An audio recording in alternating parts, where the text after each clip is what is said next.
Olha, a era digital chegou com aquela promessa, né? A de um universo de informações na ponta dos dedos. Mas quantas vezes essa promessa acaba sendo quebrada?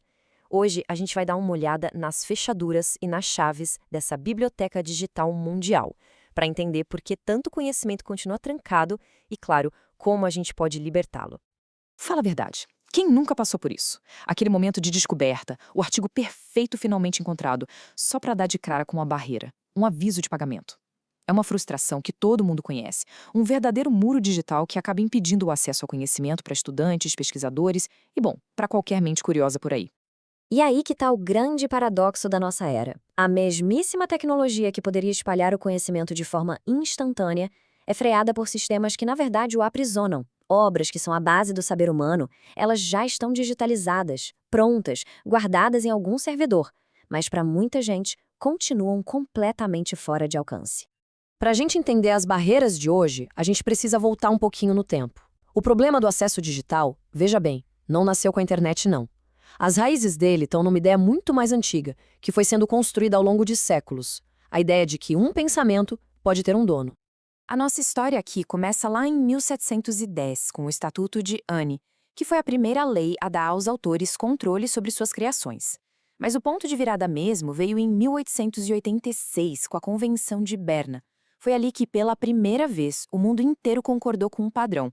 A proteção de uma obra em um país passaria a valer em todos os outros. E o impacto dessa convenção é, assim, gigante. Hoje, 182 nações seguem esse acordo. É fascinante parar para pensar regras que foram criadas na época do telégrafo ainda definem como o conhecimento circula nesse nosso mundo super conectado de hoje. E é aqui que a gente chega no centro do conflito. As leis que foram pensadas para um mundo de prensas, de tipos móveis, de livros físicos, agora precisam lidar com a realidade dos arquivos digitais, da internet. E aqui está o pulo do gato. Um livro físico é limitado por natureza. Se ele está emprestado, ninguém mais pode ler. Simples assim. Já um arquivo digital, ele pode ser copiado infinitamente, sem custo nenhum. Essa diferença, que parece pequena, cria um dilema super complexo. Como é que a gente recria a escassez do mundo físico no universo abundante do digital? Bom, uma das respostas mais inovadoras para esse dilema é o chamado empréstimo digital controlado, ou CDL. A ideia é brilhante de tão simples. As bibliotecas tratam o arquivo digital exatamente como tratariam o livro físico que já tem na prateleira. Ou seja, para cada livro físico guardado, só uma cópia digital pode ser emprestada por vez, um para um. O processo funciona mais ou menos assim. A biblioteca pega um livro da sua coleção, guarda o original para garantir que ele não circule e aí libera uma cópia digital segura para um único usuário.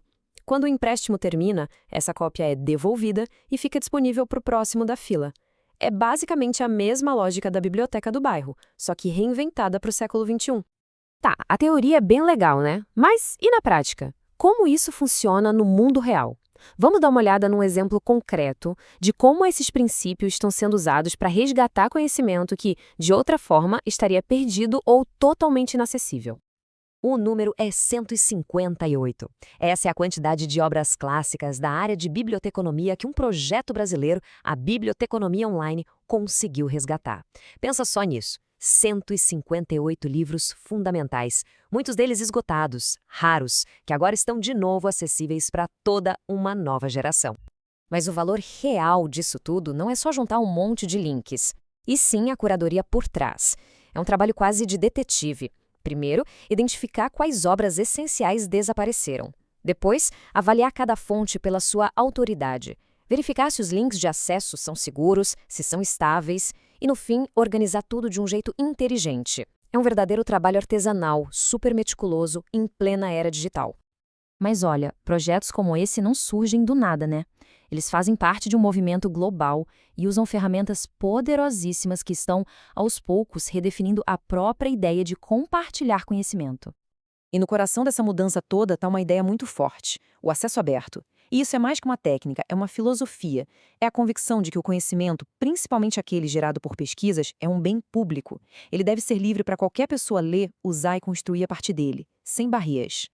Mas aí fica a pergunta: como os criadores podem entrar nesse movimento sem simplesmente abrir mão de todo o seu trabalho?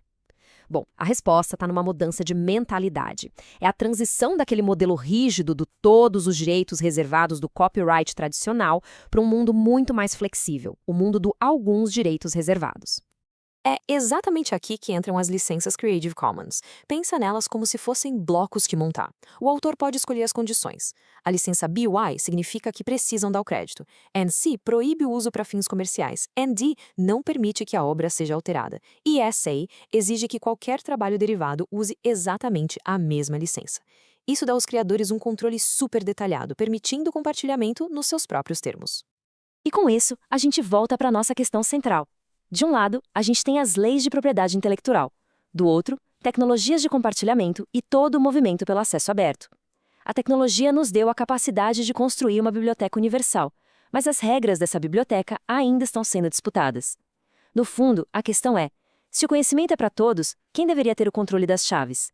A resposta para essa pergunta vai definir o futuro do aprendizado para as próximas gerações.